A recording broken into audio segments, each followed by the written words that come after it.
출발 새아침.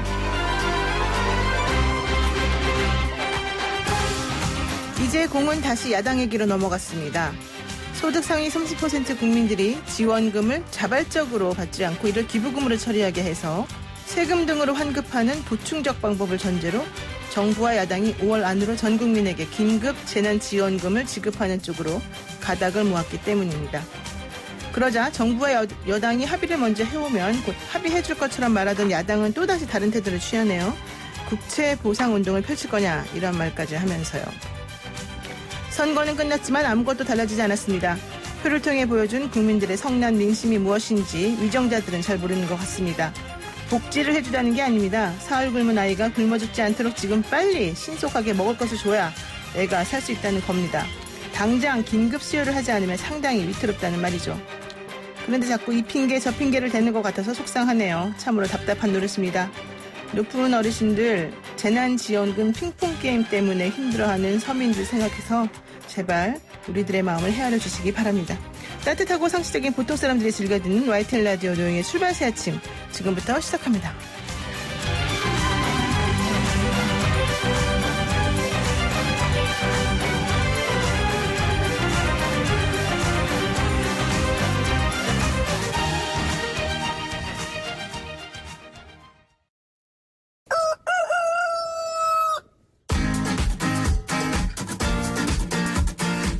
어디서든 꼭 끼어들 수 있는 오늘의 뉴스 꼭 끼요. 꼭 끼요. 매일 어디서든 꼭 끼어들 수 있는 오늘의 뉴스를 골라 정리해주는 시간입니다. 오창석 시사평론가와 함께하겠습니다. 안녕하세요. 네, 안녕하세요. 정석입니다. 네. 어제 하루 빠지셨는데 어떻습니까? 네, 지금 그래도 컨디션이 많이 올라왔습니다. 네, 어제 사실은 몸이 좀 안 좋아서 우리 오창석 네. 평론가 못 나왔는데요. 자, 오늘은 활기차게 한번 해보겠습니다. 긴급 재난지원금에 대해서 여당과 정부가 전 국민을 대상으로 지급하겠다. 이렇게 지금 합의를 한 상황입니까? 네, 일단은 그렇게 합의하려고 하는 상황인 것 같은데요. 네. 정세균 국무총리가 이제 국회 연설을 통해서라도 빠른 국회 합의를 요청을 한 적이 있습니다. 근데 여기에 대해서 이제 민주당은 계속해서 100%를 달라라고 얘기를 하자 정세균 국무총리는 그렇다면은 고소득자 등의 자발적 기부가 가능하다면 정부도 받아들이겠다 이런 전제를 내세웠습니다. 네, 그래서 자발적 기부가 가능하도록 뭔가 세금 혜택을 준다든가 다른 보충적 방법을 지금 강구하겠다는 거죠? 네, 일단 민주당 같은 경우는 이제 고소득자의 자발적인 기부를 받도록 유도하겠다 이런 식으로 얘기를 남겼는데요.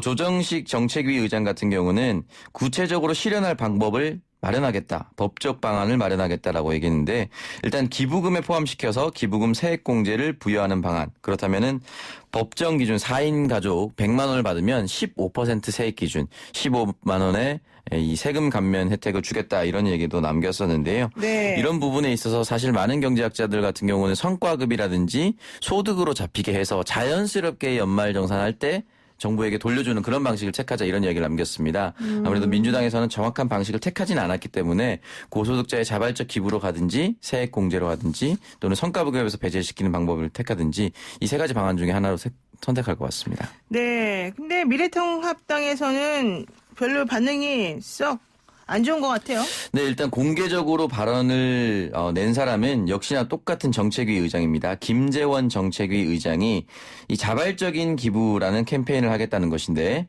지금하고 달라진 것이 거의 없다 이렇게 얘기를 남겼습니다. 3조 원이 넘는 국채를 발행해서 자발적 기부를 어떻게 그걸 갚겠다는 것인지 기부금을 모아서 국채 보상 운동을 하겠다는 것인가라고 하면서 다소 부정적인 입장을 남겼습니다.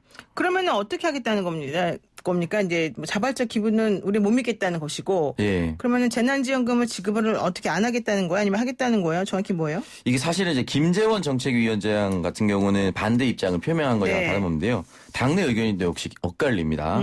심재철 당대표 권한대행 같은 경우는 여당이 엇박자를 내는 현재 상황이 먼저 해소해야 된다. 그러니까 여당인 더불어민주당과 정부가 같이 합의를 해서 역시 국회 통과를 하기 때문에 그 합의안을 가지고 와서 우리 미래통합당과 이야기를 나눠야 된다. 이런 입장이고요. 네. 오신환 의원 같은 경우는 말의 무게는 천금이다. 약속의 무게는 만금이다라고 하면서 선거 중에 전 국민 50만 원 지급이라는 홍보용 카드 뉴스가 당에서 내려왔으니까 이제 와서 정부의 입장을 대변하는 척 소득 하위 70% 지급 이야기하는 건 정의롭지 못하기 때문에 100% 다 지급해야 된다. 거기에 동의해줘야 된다. 이런 이야기를 남겼고요. 네. 김무성 의원 같은 경우는 재난지원금이 하루라도 빨리 지급돼야 한다라면서도 소득 하위 70% 지급, 정부 방안대로 가야 된다.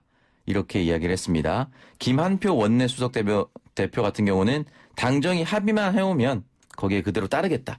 이렇게 이야기를 남겼습니다. 그러니까 지금 미래통합당 내부에서도 그냥 여당과 정부 안에 합의만 있으면 따르자는 의견이 한 축이 있고 네, 맞습니다. 또 하나는 그 뭐 합의라고 하는 여당과 정부가 내놓은 안이 좀 이상하니까 어쨌든 이걸 뭔가 좀 하위 70% 주는 쪽으로 계속 가야 된다라는 축이 또 하나가 있고 네. 또한 뭐 오신환 의원 같은 경우는 황교안 대표가 선거 중간에 전 국민 1인에게 50만 원씩 주자고 말을 했었고 이걸 우리가 그동안 선거하면서 했으니까 네. 약속을 지키자 이런 말을 하는 또 축이 있다는 거죠. 그걸 맞습니다. 약속을 되게 지켜야 된다. 이런 이야기를 남겼죠. 좀 복잡스러운데 어쨌든 간에 세 가지 축으로 나눠지는데 어떻게 될지 모른다. 좀 네. 기다려봐야 될 것 같습니다. 근데 좀 정말 좀 시급하니까 오늘이라도 좀 결정을 빨리 내려주셨으면 좋겠다는 게 개인적인 생각입니다. 네, 자, 맞습니다. 그리고요. 이 외에도 본인의 재난소득을 더 어려운 일에게 기부하겠다는 이런 사람들도 있네요. 원래 뭐 자발적 기부가 되냐 마냐 말이 있었지만. 네, 맞습니다. 이미 이제 경기도 같은 경우는 이 재난 긴급 지원금을 지급했습니다. 그렇기 때문에 실제 사용할 수 있는 도민들이 많이 생겨났는데요. 네. 수원시 같은 경우는 이런 자발적인 기부를 통해서 600여 건의 접수를 받아서 1억 3천만 원 정도 오. 기부할 수 있게끔 만들었다고 합니다. 경기도 전체로 확인하면은 2억 2천만 원을 넘겼다고 하고요. 부산 기장군에서도 이러한 기본 재난지원금을 지급했었는데 주민들이 함께 참여해서 1억 3천만 원 정도를 마련한 상태라고 합니다. 그렇군요. 네. 어제 저희가 또 사실 소개해드렸습니다만은 60년 동안 물질을 한 해녀가 90세 넘으신 해녀 할머니가 평생 모은 1억을 기부를 하기도 하고 학생들에게 네, 또 맞습니다. 어떤 어르신은 구두를 수선하면서 모은 12억 원 본인 집까지 포함해서 12억 원을 기부하기도 하고 또 오늘은 말씀하신 대로 이 재난 기부 관련해서 재난지원금 관련해서 뭐 공유냉장고 또 뭐 네. 아이들하고 다 같이 참여해서 60만 원 모아서 보내주는 뭐 이런 것도 하고 여러 가지 방식으로 우리 일단 국민들이 따뜻한 마음을 보여주고 있네요. 네. 자 그리고요 이제 재난지원금 지급도 문제지만 포스트 코로나의 그 경제 문제가 제일 시급하다라고 하는 얘기가 나오니까 네. 문재인 대통령이 어제 얘기했습니까? 40조 규모의 기간산업 안정기금 긴급 조정하겠다? 네, 맞습니다. 네. 이 사실은 이제 재난 긴급 지원금뿐만이 아니라 사실 우리나라의 산업 역시 많은 타격을 받았습니다. 특히나 이제 여행업계 같은 경우는 전혀 업계 활동이 없어질 정도로 많은 타격을 받았는데요. 일단 우선적으로 40조 규모의 안정기금을 통해서 우리나라의 기간 산업을 지키겠다 이렇게 이야기를 남겼습니다. 네. 이 기간 산업이라고 할 수 있는 부분은 항공, 해운, 자동차, 조선, 기계 등의 분야고요. 말 그대로 대한민국 기간 산업을 이루는 것이고 사실 이런 부분은 특히나 제조업입니다. 이 제조업은 한 회사만 살리는 것이 아니라 1차 하청, 2차 하청 등등의 많은 산업에 영향을 줄 수 있기 때문에 네. 시급하게 이 산업부터 지킬 수 있도록 돈을 지급하겠다라고 얘기하면서 돈을 지급하는 대신에 다만 지금 뭐 임직원의 보수나 주주 배당 잔치가 매번 있다고 하지 않았습니까? 이런 부분에 있어서는 같이 이겨내기 위해서 배당금을 잠깐 제한한다든지 자사주 취득 금지를 한다든지 도덕적인 해이를 막는 조치도 함께 뒤따를 것이다라고 이야기를 남겼습니다. 네, 뭐 사실은 3차 추경 얘기도 나오면서요. 이게 그냥 땜빵식의 그런 재난지원금 지급 그냥 이걸로 끝나서는 안 된다라는 얘기 아니겠습니까? 그래서 문 대통령이 얘기하는 거는 장기적인 국가산업 사업을 일으켜서 일단 실업을 막고 네. 그다음에 앞으로 단기 말고 장기적으로도 취업을 좀 할 수 있게끔 그런 지지 기반을 만들어주겠다 이런 거 아니겠습니까? 네, 맞습니다. 실제로 또 공공기관 영역에서도 직접적인 고용을 할 수 있는 일자리 창출을 위해서도 노력하겠다 이런 이야기도 남겼습니다. 네, 그리고 또 이런 얘기도 하네요. 전주의 해고 없는 도시 선언이 고통분담이라는 의미 있는 실천이 될 것이다. 이런 얘기를 대통령이 했다는데 이건 무슨 말입니까? 네, 이 전주시에서 해고 없는 도시 선언이라는 걸 했는데요. 네. 4월 21일입니다.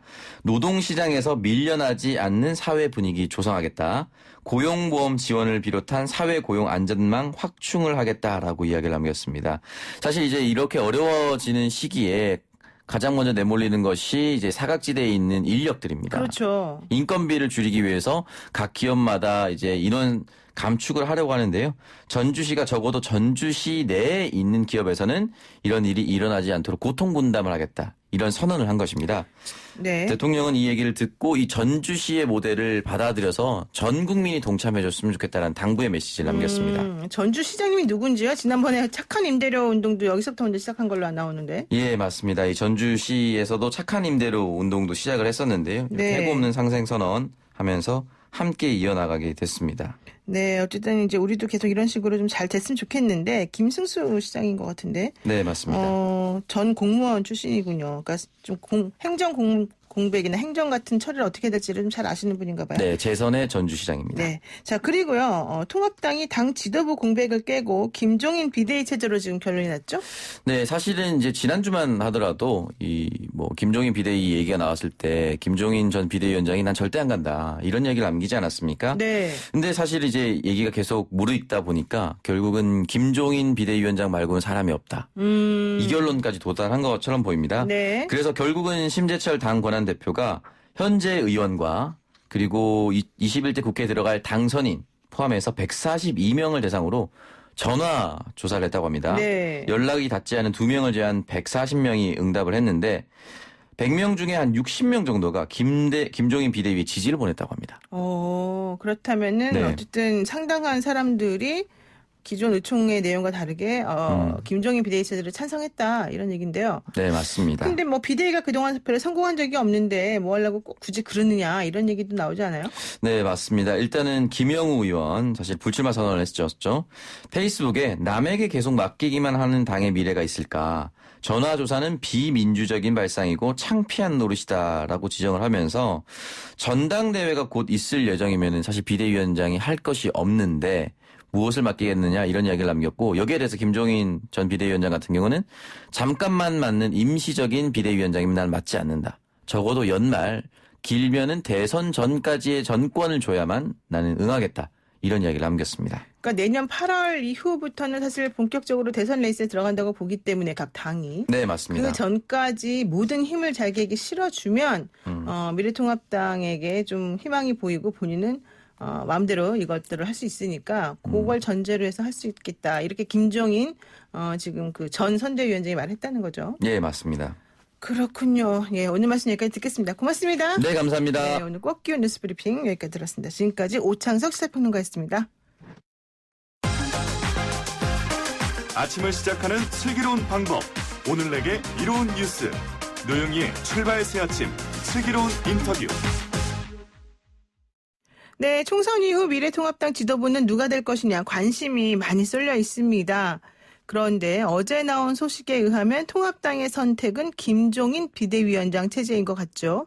아직 어수선한 당내 분위기를 어떻게 바로잡을 수 있을지 통합당의 상황을 솔직하게 한번 들어보겠습니다. 경남 밀양, 의령, 함안, 창녕 지역구에 조혜진 미래통합당 당선인 연결되어 있습니다. 의원님 안녕하세요. 예, 안녕하십니까. 반갑습니다. 조혜진입니다. 네, 먼저 당선을 축하드리고요. 뭐 제가 의원님 그랬지만 사실은 20대 때는 실패하셨습니다. 18대, 19대에 이어서 이번에 21대 국회 복귀하신 건데요. 우선 소감은 어떠십니까? 4년을 쉬고 다시 들어오게 됐는데 다시 들어와서 일할 기회를 우리 유권자들께서 주셨으니까 주민 여러분께 감사한 마음이고 또 이번에는 3선으로 비중 있는 역할을 할 수 있도록 해주셔서 감사하고요. 근데 당초에는 우리 당이 과반수 이상의 안정 의석을 얻어가지고 국회를 주도할 수 있는 그런 정당의 3선 의원으로 들어와서 역할을 할 걸 기대했었는데 거꾸로 우리 당이 국민들로부터 심판을 받고 과반도 100석에도 못 미치는 그런 의석을 가지고 시작하게 되어서 마음이 굉장히 착잡합니다. 네. 그렇지만 그만큼 또 저 같은 국회 경험이 있는 3선의 역할과 책임이 크다고 생각이 들어서 그 역할과 책임에 걸맞게 제대로 해야 되겠다고 생각하고 각오를 다지고 있습니다. 네, 사실 이제 20대에는 국회에 안 계셨기 때문에 더 여쭤보기가 쉬울 것 같습니다. 4년 동안 원외에서 활동을 해보시니까 20대 국회가 가진 문제점이 정확히 뭐던가요? 양극화가 너무 심해가지고 국회에서 여야 간의 이 대립과 갈등이 너무 심하고 대화와 소통을 통해서 여론을 국민의 뜻을 하나로 모으거나 또 합의하는 과정이 실종된 국회였던 것 같습니다. 네. 그러니까 선진화법 때문에 물리적 충돌은 적었지만은 어떻게 보면 그보다도 더 심각한 이 분열이 있어가지고 데이터상으로 나타나는 것처럼 합의된 그 법안 처리 실적이 굉장히 부족하고 그보다 더 심각한 거는 양당 간의 분열 때문에 국민 전체가 이 편가르기 돼가지고 국민 분열이 심해졌던 거 그게 굉장히 큰 문제였다고 생각이 들고 여야 모두가 어쨌든 간에 정치력, 대화와 타협을 통한 합의라는 그런 그 정치력을 제대로 발휘하지 못한 의회주의 기능을 제대로 발휘하지 못한 국회였던 것이 큰 문제였던 것 같습니다. 네. 정치력이 부재하고 대화 타협이라고 하는 것보다는 오히려 상대방에 대해서 좀 배관시하는 그런 문제가 있었다. 자, 예. 그런데요. 이제 예. 삼선 의원으로서 국회를 복귀하시면은 결국 이 미래통합당이 앞으로 하겠다라고 하는 이 김종인 비대위 체제에 대해서도 또 어쨌든 목소리를 내실 수밖에 없을 것 같습니다. 이 김종인 예. 비대위 체제가 마음에 드십니까? 저는 비대위 체제 자체에 대해서 부정적입니다. 부정적이에요. 저한테도 전화가 와서 당에서 물어보길래 네. 빨리 전당대회를 해서 새 지도부를 선출하는 게 정도다.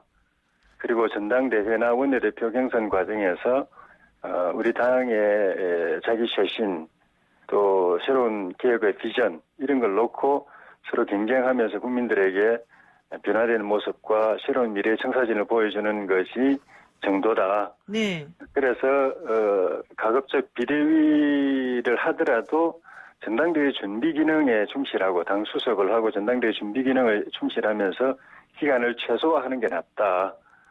그렇게 답변을 했는데 네. 비대위 체제로 가는 걸로 결정이 난 데다가 또 김종인 대표를 전 이제 총괄선대위원장을 비대위원장으로 모시게로 했다라는 것에 대해서는 좀 우려되는 바가 큽니다. 왜 어떤 면이 우려가 되십니까? 1차적으로는 본인이 어쨌든 이번 선거 과정에서 참여한 기간이 짧다고 하지만은 책임이 있는 분 중에 한 분이시고, 거기에다가 본인이 언론 인터뷰를 통해서 비대위원장을 맡는 조건으로, 네. 무제한의 기간을 줘야 된다. 또 전권을 줘야 된다고 말씀하신 걸 보고서, 굉장히 당에서 당원들의 투표로 선출된 정통성 있는 원내대표도 임기가 있고, 임기 1년 임기가 있고, 당대표도 임기 2년에 제한된 임기가 있는데, 그 당 의원들이나 또 당원들의 그 신임에 의해서 선출되지 않은 분이 무제한의 제한이 없는, 임기 제한이 없는 권한을 가지겠다. 그것도 전권을 가지겠다라는 발상 자체가 이거는 굉장히 저는 비민주적이라는 생각이 들고, 네. 그리고 본인 인터뷰에서 당헌 당규를 초월한 제한을 받지 않는 전권, 권한을 이야기를 하시고, 심지어 비상계엄령이 선포되면 국가도 헌법이 정지된다 이런 말씀까지 하시는 걸 보고서 네. 아무리 우리 미래통합당이 이번 선거에서 패배를 당했다고 하지만은 아직 임기도 시작되지 않은 정당, 특히 초선들의 경우에는 우리 당의 패배에 직접적인 책임도 없는 분들이 네. 새로운 길이와 각오로 새로운 모습으로 국민들 앞에 정치를 해 보이겠다고 각오하고 있는 그런 분들 앞에서 전권을 나한테 달라. 그리고 내가 결정하면 당신들은 무조건 따라야 된다. 나는 당헌과 당규까지 초월한 비상대권을 가져야 된다. 이렇게 말씀하시는 거는 어떻게 이렇게 좀 비민주주의, 권위주의 지금 발상이 있는가 하는 생각이 들고, 네. 이런 발상에서 어떤 개혁이 나올 수 있을 것인가. 그리고 이런 체제를 받아들이는 우리 당의 의사결정 자체가 네. 국민들한테 우리는 임기도 시작되지 않았지만은 21대 국회 4년 21대 84명의 당선자들은 우리 당을 스스로 다스릴 능력도 없고 개혁할 능력도 없는 무능력자, 정치적 무능력자들이다. 정치적 검치산자들이라고 스스로 선언하는 거나 저는 마찬가지라고 생각이 듭니다. 정치적 그리고 검치산자. 예. 그리고 나한테 정권을 주고 무제한적인 그 기간을 활동 기간을 보장해 달라고 주장하시는 우리 동인 비대위원장님의 그런 그 발언 자체도 아직 임기도 시작되지 않은 21대 미래통합당 의원들은 모두가 스스로 개혁할 능력도 없고 의지도 없으니까 내가 결정하면 당신들은 두말 없이 따라와야 된다. 네. 시킨 대로 해야 된다. 이런 표현에 처음 들려가지고 어떻게 이렇게 모욕적인 발언이 있을 수 있는가. 그리고 어떻게 그런 것을 우리가 받아들일 수 있는가. 네. 그런 생각이 들었습니다. 근데 지금 말씀을 들어보면은 이 비대위 체제에 대해서 상당히 좀 예. 좋지 않게 혹은 탐탁치 않게 여기는 부분이 많은 것 같은데 어제 보도에 따르면은 과반이 넘게 찬성했다는 식으로 나와요. 근데 조경태 최고위원도 물론 그랬습니다만은 실제는 과반이라는 건 거짓말이고 찬성 40% 초반밖에 안 된다 뭐 이런 얘기를 하고 있는데 왜 예. 그런 상황에서도 불구하고 그러면 이 비대위 체제로 간다고 보도가 나오고 앞으로 이런 쪽으로 논의가 연결될 걸로 보이나요? 최고위에서 그렇게 결정을 했기 때문에 보도가 났는데요. 네. 이거는 여론조사지. 여론조사라는 거는 그러니까 그 토론이나 표결은 합의 과정입니다. 네.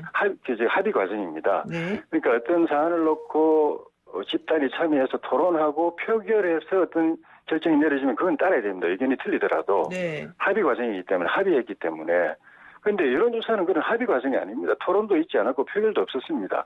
그냥 의견을 물어보고 참조하는 것이기 때문에 아마 대부분의 현역 국회의원들이나 당선인들은 그렇게 참고하는 걸로 이해하고 자기 의견을 말했을 가능성이 많을 겁니다. 이런 조사를 통해서 당의 의사결정이 이루어진다라고는 생각하지 않았을 거고 생각할 수도 없는 것입니다. 네. 그리고 우리 당 자체가 그동안에 굉장히 여러 번 이 정부 여당이 중요한 국가 정책 결정을 할 때 여론조사로 결정을 하는 걸 보고서 여론조사 정부라고 비판해왔지 않습니까? 네네. 국민적 토론이나 합의 과정이 없이 여론조사로 결정할 것 같으면 국회가 뭐하러 있냐, 토론이 뭐하러 있고 회의가 뭐하러 있냐 이렇게 비판했던 우리 당이었는데 그렇죠. 그런 우리 당의 최고의 의사결정인 최고 지도부 체제 그 결정 과정을 이런 식으로 여론조사로 결정한다는 그거는 지금까지 우리가 비판해왔던 걸 그대로 답습하는 거나 똑같기 때문에 맞지가 않고,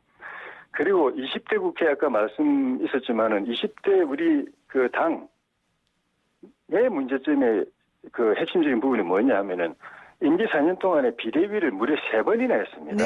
네네. 비상대책위원회를 3번이나 했습니다. 정상적이 아닌 정당으로 네. 거의 대부분의 임기 4년을 채워왔고, 정상적인 체제는 이정현 대표하고 홍준표 대표가 잠깐 전당대회를 통해서 선출돼서 잠깐 그것도 임기 못 채우고 저 당 운영한 것밖에 없었고, 나머지 세 차례는 비대위원장 모셔가지고 했는데 결국은 20대 국회 4년 동안에 우리 보수 정당은 가건물 체제로 운영된 겁니다. 네. 정상이 아닌 정당으로서 그 3번이나 비대위 위원장을 모시고 비대위 체제를 결정하는 것 자체가 우리 당은 정상이 아닙니다, 국민 여러분. 이런 선언을 하는 거는 마찬가지였기 때문에 그 당이 4년 동안 뭐가 잘 될 수가 있겠습니까? 네.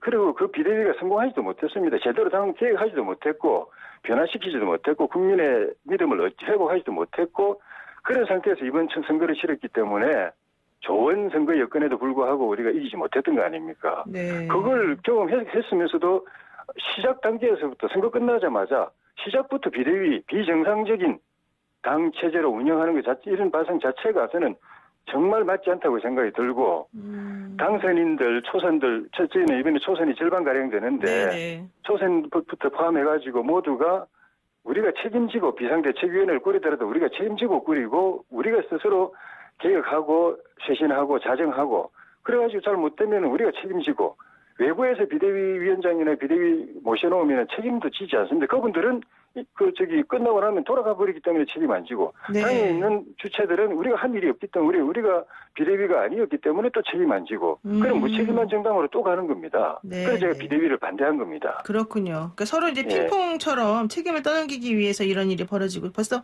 아까 3번 얘기하셨지만 전체적으로 보자면 8번이나 비대위가 있었는데 뭐 제대로 성공했다고 보기는 어렵지 않느냐.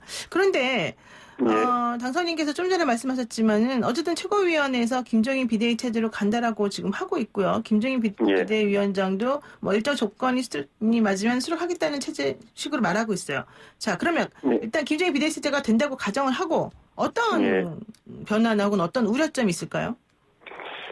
일단 우려점부터 생각을 하면은 굉장히 이렇게 제대로 정상적으로 가기 어려울 거라고 생각이 듭니다. 좀 전에 말씀드린 것처럼 여론조사라는 이런 그 변칙적인 방법을 통해서 물론 이제 전국위원회라든가 이런 이제 형식적 형식 절차는 밟겠지만은 네. 그 핵심은 현역 의원들과 그 당선인들의 다수가 찬성했다는 그걸 근거로 해서 하는 거기 때문에 네. 그 찬성하지 않은 의원들이 인정하기가 쉽지 않을 겁니다. 지금 좀 전에 사회자께서 언급하신 조경태 의원의 반발 같은 경우가 그런 경우에 해당이 되는데 네. 그런 분란이 계속 이어지면은 아무리 정권이라고 이야기해도 인정받지 못하는 정권은 그건 정권이 아닙니다. 네. 반발하는 사람들이 있는 정권이란 거는 그는 행사될 수 없는 권한이기 때문에 제대로 자기가 그 역할을 하기도 어렵고 그리고 좋은 개혁 방안이 있다고 하더라도 결국 그걸 실천하는 거는 당선인과 임기가 시작되는 현역 의원들입니다. 네. 그 의원들이 시작 단계에서부터 개혁의 주체로서의 자격이 지금 부정되는 거 아닙니까? 네. 당신들은 스스로 개혁할 의지가 없으니까 외부에서 들어와서 우리가 통치하겠다 이거 아닙니까? 그 사람들이 그럼 나중에 좋은 아이디어를 아무리 내놔도 비대위에서 내놔도 실천이 안 됩니다. 네. 20대 비대위 3번을 했지만 실패한 이유 두 가지는 한 가지는 비대위가 제대로 된 개혁 방안을 내놓지 못했던 것. 두 번째는 나머지 그 실천해야 될 의원들이 실천 의지가 없었던 것. 네. 그렇기 때문에 비대위가 김정 비대위 체제가 새로운 좋은 아이디어를 내세운다고 하더라도 시작 단계에서부터 개혁 주체에서 배제되고 개혁 대상으로 전락한 현역 의원들이 어떤 걸 실천을 해낼 수가 있겠습니까? 네. 그러니까 결국은 비대위가 혁신적인 방안을 내놔도 좋은 말 잔치에 그치고 실행이 담보되지 않는다는 점에서 기대가 안 되는 겁니다. 네, 그렇군요. 네. 하나만 마지막으로 여쭙겠습니다. 미래한국당하고 합당해라 마라 이런 얘기들이 많이 있는데요. 예. 미래통합당 의원 입장에서 미래한국당과의 합당 어떻게 보십니까? 결국 시작 단계에서부터 합당을 전제로 해서 창당이 된 거기 때문에 네. 결국은 합쳐져야 되지 않나 싶은데 지금 이제 공수처 문제라든가 여러 가지 국회 운영 문제에 있어 가지고 1당인 민주당 그리고 네. 2당인 우리 미래통합당 다음에 제3교섭단체의 그렇죠. 위치가 중요해졌기 때문에 그런 전략적인 국회 원내 운영 전략적인 측면도 고려해서 합당 여부를 결정해야 되지 않겠는가 생각합니다. 그 문제에 대해서는 좀 신중하게 봐야 된다는 예. 입장이시군요. 네, 예. 알겠습니다. 오늘 말씀 여기까지 듣겠습니다. 고맙습니다. 예, 고맙습니다. 네, 지금까지 조혜진 미래통합당 당선인이었습니다. 노영의 출발 새 아침 1부 순서 여기서 마칩니다. 그리고 잠시 후 2부로 돌아오겠습니다.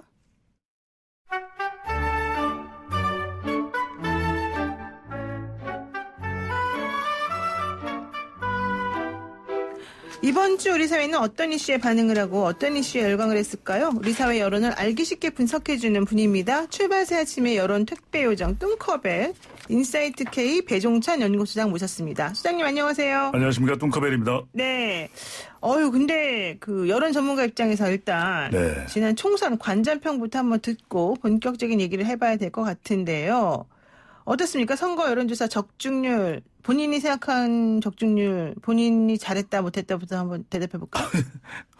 뭐 제가 잘했다, 뭐 뚱커벨이 잘했다가 아니라 맞추셨습니까? 그렇다고 일단? 해서 뭐 일단? 여론조사 뭐 선거는? 지나치게 자아자찬할 일은 아닙니다만은 뭐 그래도 이번에는 선거 여론조사가 상당히 적중하지 않았습니까? 네. 그동안 쌓여왔던 좀 불신을 씻어냈다라는 평가를 받을 수 있을 것 같고요. 네. 그럼에도 불구하고 계속해서 노력해야 되겠죠. 뭐 좀 응답률하고 신뢰도하고는 관계가 없다는 걸 말씀드렸지만 그럼에도 불구하고 응답률을 더 올리기 위해서 노력해야 될 것 같고 이번에 그래도 여론조사가 살아있네 이런 평가를 받을 수 있었던 것은 또 안심번호, 무선 가상번호를 또 사용할 수 있었고 또 이번에 적극 지지층들 간의 대결 구도였잖아요. 네. 그래서 더 뚜렷하게 선거 구도가 잡혔던 것도 있고 또 하나는 이제 투표율이 상당히 높았습니다. 너무 높았죠. 예. 투표율이 높으면 높을수록 왜 선거 여론조사는 이게 모든 사람이 다 투표했다라고 가정을 하고 여론조사의 결과가 나오는 것이기 때문에 그만큼 투표율이 높으면서 선거 여론조사에 더 가까워졌던 것으로 분석을 할 수 있겠습니다. 그랬군요. 이게 총선은 또 여론조사의 무덤이라고 하지 않습니까? 네. 무덤에서 살아나온 자? 톰 레이드는 아닙니다만은. 네, 툼레이더. 네. 이 빠져나와서 다행입니다. 그렇군요. 어쨌든 저는 이제 보니까는 여론조사가 여기저기에서 많이 쓰이면서 참 관심을 많이 받았다 생각이 네. 들고요. 또 앞으로 더 많은 관심을 받겠구나 이런 생각이 들긴 그렇죠. 했어요. 여론조사는 참고 자료니까 너무 이거 가지고 뭐 왈가왈부를 할 필요도 없고 뭐 잘못된 게 있으면 보완하면 되는 것이고 또 참고로 해서 여론조사의 이면에는 또 어떤 여론이 있는지 또 이렇게 분석해서 활용하면 되는 것이죠. 그렇군요.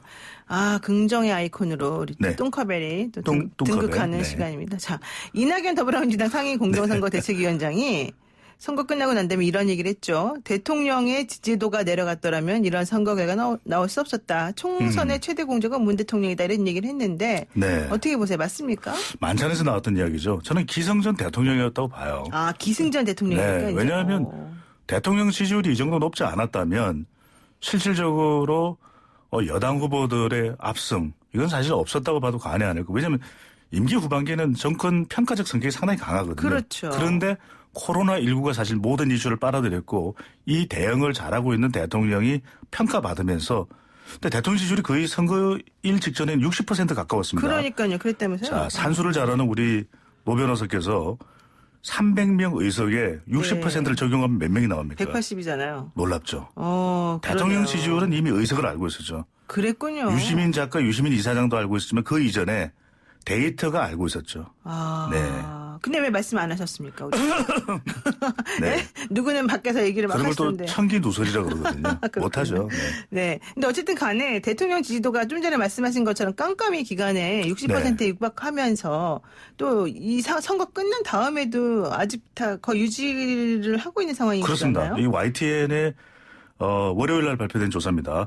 이 리얼미터 의뢰를 해서 지난 13일부터 선거 기간도 포함이 된 거죠. 그렇죠. 그리고 17일까지 네. 이 선거일만 15일만 제외하고 실시한 조사인데요. 전국 2,530명 무선 전화 면접 및 유무선화 데이터 정답 조사이고 표본오 95% 신뢰 수준 플러스 마이너스 1.9%포인트 응답률 4.9% 자세한 사항은 중앙선거여론조사 심의위원회 홈페이지에서 확인 가능한데 대통령 지지율이 58.3%입니다. 아이고, 그리고 좋네요. 예, 부정평가는 37.6%였는데 지금 일간으로 보면 마지막 날인 금요일은 61%였습니다.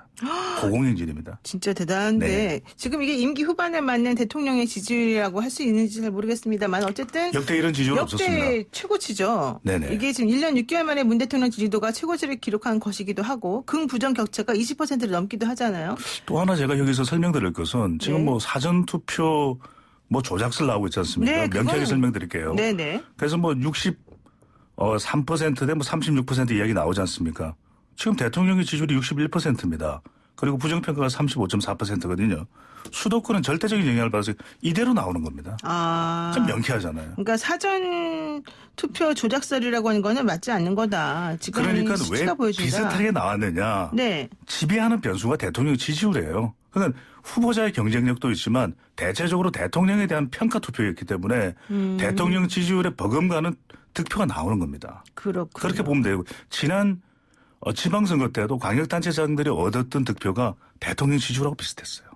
그런데 왜 자꾸 그 미래통합당 쪽에서는 선거 조작설, 음모론 뭐 이런 거 자꾸 얘기하는 겁니까? 유튜버들 때문에 그런 데이터를 건가요? 인정 안 하는 거죠. 왜냐하면 아, 왜 이렇게 비슷하게 나왔을까? 전체 후보들이 네. 이렇게 될 수가 있냐? 될 수가 있는 거죠. 왜? 대통령 지지율이 지배하는 지역구 선거였기 때문에 지역구는 철저하게 대통령에 대한 평가였거든요. 그래서 대통령 지지율과 비슷한 득표가 나오는 겁니다. 그러니까 지역 변수라기보다는 대통령 변수 하나 가지고 그렇죠. 모든 것을 다 장악했다. 그러니까 지방선거 때도 그랬죠. 아니, 모든 지역구에 대해서도 후보들의 또 노력이 없다라고 말씀드리는 것은 이것은 신뢰되는 이야기죠. 그렇죠. 그런데 네. 그 위에 또 그 옆에 그 앞에 대통령 지지율이 있었다는 거죠. 그런데 지금 이제 김정은 위원장 건강 이상설이 또 갑자기 나오면서 네. 이게 대통령 지지율에 앞으로 영향을 줄 수도 있다 이런 얘기도 나오더라고요. 줄 수 있을 거예요, 분명히. 그런데 이제 우리가 대통령 지지율에 그동안에 이 북한 변수가 어떤 작동을 해왔냐면, 그러니까 판문점 선언을 했을 때, 네. 또 문재인 대통령이 평양을 방문해서 고공행진합니다. 그런데 평양 방문 이후에는 이제 북한과의 관계는 상당히 우리가 진전돼 있다. 하지만 이제는 뭔가 해결된 어떤 성과로 이제 접어들어야 되는데 그건 딱히 보이고 있지는 않거든요. 안타깝게도. 그러다 보니까 북한 이슈가 이제는 더 이상 대통령 지지율에 미치는 영향 별로 없어요. 아, 그래요? 희한하게도. 왜냐하면 미사일을 북한에서 쏜다고 해서 대통령 지지율이 그럼 떨어지냐? 그렇지도 않습니다. 네.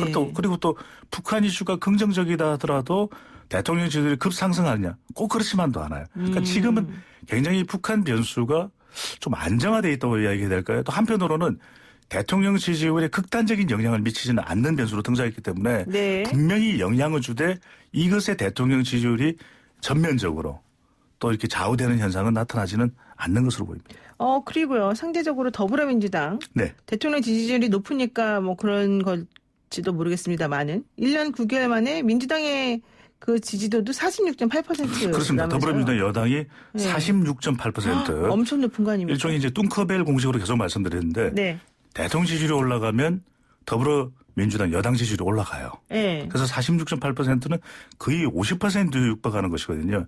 이게 정권 초반에 나왔던 그 지지율하고 거의 유사할 정도고 네. 또 한편에 이렇게 되면 약간 소폭이라도 미래통합당 제1야당의 지지율은 조금 내려가게 됩니다. 그래서 그래야 되겠죠. 미래통합당도 지지율이 조금 내려간 결과로 나타났습니다. 이번에 보면은 더불어민주당이 46.8%, 미래통합당 약간 내려갔습니다. 28.4%로 나타났습니다. 네. 그러니까 미래통합당도 창당 후 최저치가 된 것이고 그렇죠. 민주당도 지금 사실은 가장 높은 걸 기록한 셈이고 지금 양 당이 해야 될 것들이 많이 생겼는데 미래통합당 입장에서는 보수 정당을 떠받쳤던 이 아스팔트 콘크리트 지지층이 무너졌다 이렇게 볼 수 있는 거예요? 좀 약간의 실망 현상이 나타났죠. 소폭이라도 실망이요? 내려갔다라고 하는 것은. 그렇지만 이번 선거 결과도 보면 그렇다고 해서 많이 밀렸던 선거인가 그렇지는 않았거든요. 수도권에서도 접전을 했고 또 견제 심리가 강하게 작동됐던 이 영남에서는 다수 의석을 또 차지했기 때문에 보수층이 완전히 무너졌다 보기는 힘들 것 같아요. 그래도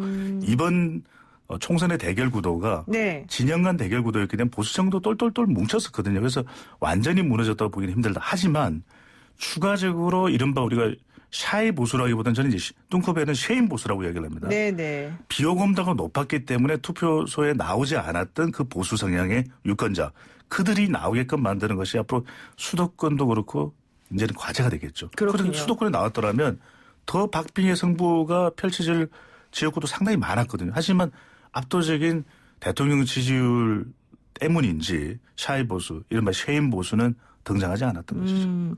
그리고 이제 포스트 총선을 얘기 안 할 수가 없지 않습니까? 그렇죠. 네. 이낙연 당선인이 이제 당권에 도전할 것인가 말 것인가. 왜냐하면 네. 이낙연 전 총리는 사실 친노도 아니고 친문도 아니다 이런 얘기가 있지 않았습니까? 그래서 이낙연이죠. 네, 그래서 이낙연인데 그러다 보니까 그냥 대선으로 직행하는 MB식으로 갈 네. 것이다라는 얘기도 있고 아니다. 그래도 한 7개월 정도는 당권에 좀 잡아서 뭔가 좀 당을 장악한 후에 나가야지 본인도 또 좀 쉽다고 생각하지 않겠냐 이런 얘기 나옵니다. 일단 민주통합당 죄송합니다. 막 제가 섞어서 얘기하고 있나요? 네. 더불어민주당 입장에서는 이낙연 당선인의 당권 도전 여부가 제일 지금 가장 핫한 이슈가 된 것 같아요. 어때요? 저는 데이터상으로 당권 도전을 안 할 가능성이 높다고 봅니다. 데이터상으로요? 네, 왜요? 왜냐하면은 지금 대통령의 지지율이 좀 낮다면 당권으로 가서 차기 대권을 좀 더 공고히 다지는 그런 전략을 쓸 가능성이 높은데 네. 대통령 지지율이 워낙 높거든요. 그렇다면 결과적으로는 대통령과 그렇다고 해서 다른 의견을 내기도 쉽지 않을 테고 또 대통령 의견에 무조건 따라하는 모습을 보면 이낙연 고유의 이미지도 만들어지기 힘들거든요. 지금처럼 50% 거의 60%에 근접하고 있는 대통령 지지율 때문에 저는 당분간은 자기 목소리를 내기 쉽지 않다. 그렇다면 자기 목소리를 내기 힘든 이 당대표를 그것도 긴 기간도 아니고 내년 3월까지지 않습니까? 네, 그렇죠. 그걸 할 생각이 과연 있을까라는 생각이 들고 오히려 지금부터 왜냐하면은 그렇게 될 경우에 견제가 빨리 들어오거든요. 지금 여당의 경우에는 본선보다 예선이 치열하다. 그렇지 않습니까? 지금 이재명, 박원순, 그렇죠. 허청생에 죄송합니다만 이런 정말 경쟁자들이 막 임종석, 전미수 그러니까 이런 미리 싸워야 되고 이럴 경우에는 당대표가 왜 이렇게 일을 하세요? 이런 이야기도 나올 수 있기 때문에 저는 지지율 역학관계를 보더라도 오히려 빠른 등장보다는 좀 더 내공, 지역구 의원이기도 하지 않습니까? 네. 내공을 다지면서 갈 가능성이 높아 보입니다. 그리고 이게 이낙연 전 총리가 대권에 가기 위해서는 세 개의 산을 넘어가야 됩니다. 뭐요? 첫 번째로는 이게 우리가 선점효과라고 역대 후보들 중에서 지지율이 30%를 먼저 네. 올라가는 사람이 대통령이 항상 됐었어요. 네. 그렇다면 본인이 이 지지율을 30%까지 올리려면 어디에서 올리냐면 수도권도 중요한데 문재인 대통령도 지난 2017년 대선에서 부산에서 성적이 좋았거든요. 네. 적어도 아무리 호남 후보일지라도 출신 후보일지라도 부산에서 40% 부산을 넘어가야 된다. 첫 번째 산이죠. 부산. 두 번째는 항상 대선 후보는 2개의 이념을 가져갔습니다. 진보는 괜찮죠. 그런데 이제 확보해야 되는 건 중도층입니다. 네. 더 많이 확보해야 되는 중도의 산을 넘어가야 됩니다. 중도산. 네. 마지막으로는 가끔한 이야기 나오는 것이 이낙연 후보가 친문도 아니고 비문도 아니고 그저 이낙연일 뿐이다. 그런데 자기 지지층을 결집하지 않으면 안 되거든요. 친문의 산을 넘어야 돼요. 그러니까 세 개의 산을 넘어야 돼요. 백두산, 한라산, 태백산 아닙니다. 세 개의 산을 반드시 넘어가야 되는 거예요. 네, 친문의 산을 넘어야 된다. 친노도 아니고 친문도 아니다라는 이미지가 중도를 잡는 데는 좋을지 모르지만 또 당내의 적극적인 지지층을 얻어내긴 힘들기 그렇죠. 때문에 네. 세 가지를 꼭 넘어야 된다 이런 얘기인데 만약에 말씀하신 것처럼 당권에 도전하지 않게 되면 이걸 어떻게 얻어요? 내부적으로도 본인을 충성스럽게 지지하는 층이 명확하지가 않을 텐데. 그런데 어차피 이제 3월이면 내년 3월이면 대권 도전하면 그만둬야 돼요. 그래서 중요한 것이 이것을 이제 바깥에 드러나지 않게 내밀하게 그렇게 다져 나가야 되는 그렇군요. 거죠. 네. 자, 그리고 미래통합당 얘기 잠깐 하겠습니다. 아까 미래통합당 28.4%로 창당 후 최저치라고 말을 했는데요. 네. 김종인 비대위원장 체제로 갈 가능성이 높아지는 상황이거든요. 네. 자, 김종인 비대위 체제가 만들어진다고 가정을 하고 지지율상으로 효과가 있습니까? 없습니까? 결과적으로는 이제 저는 효과가 있다고 봅니다. 왜냐하면은 지금 당장 누군가 대체할 만한 인물이 없다라고 하는 거. 또 하나 중요한 것은 이번의 과제는 수도권 또 중도층 특히 이제 비호감도가 높은 이 샤의 보수가 토록을 수익해야 되거든요. 네. 그렇다면 그래도 중간에 이미지가 강한 또 경륜이 많은 또 다른 대안의 인물이 없는 미래통합당으로 봐서는 뭐 다른 인물이 있다면 제시돼야 되겠죠. 그런데 김종인 위원장의 역할이 그런 면에서는 좀 더 장을 추스릴 수 있는 본인 스스로가 대권에 나갈 가능성 크지 않지 않습니까? 그렇다면 좀 더 경계심을 풀고 당 내에서 개혁 과제를 수행하는 것이 가능한 인물로 보입니다. 그러면 이번 총선에서 이제 존재감을 드러내지 못한 군소정당들의 상황도 좀 우리가 얘기 안 할 수가 없습니다. 안 할 수가 없죠. 그러니까 지금 뭐 민생당의 운명, 그다음에 국민의당의 운명. 그러니까 결과적으로는 당장은 아니더라도 작은 힘은 큰 정당의 벽을 넘기는 힘들거든요. 네. 그렇다면 이들을 중심으로 해서 정의당을 빼고 야당에서 좀 합종을 연행하는 정계 개편이 일어날 가능성도 충분히 있다고 봅니다. 근데 합종연행이 어떻게 돼요? 지금 그렇게 할 정당 자체가 없는데. 네, 그건 저한테 물어보시면 알겠습니다. 여기까지 하겠습니다. 네, 고맙습니다. 감사합니다. 네, 지금까지 인사이트 K 배종찬 연구소장이었습니다. FM 94.5MHz YTN 라디오 노영의 출발 새 아침 8시 정각에 돌아오겠습니다.